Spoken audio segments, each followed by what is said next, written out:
ศาสตร์ลาวตั้งแต่เดิมมาขึ้นสื่อลือสา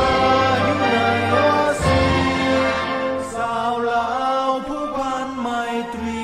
ห่วมสามัคคีฮักหอมกันหากศาสตร์ฮักประเทศเฮาหากเจ้าปกเกตเกษาโฮมหักห่วมศา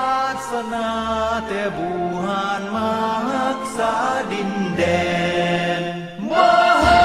ผู้ใดมาล้วนหามีรบกวนอยากเห็นสิ่งเอาให้ขึ้นเขามาลุ้นวายสู้จนตัวตายต้านทานศัตรูสวย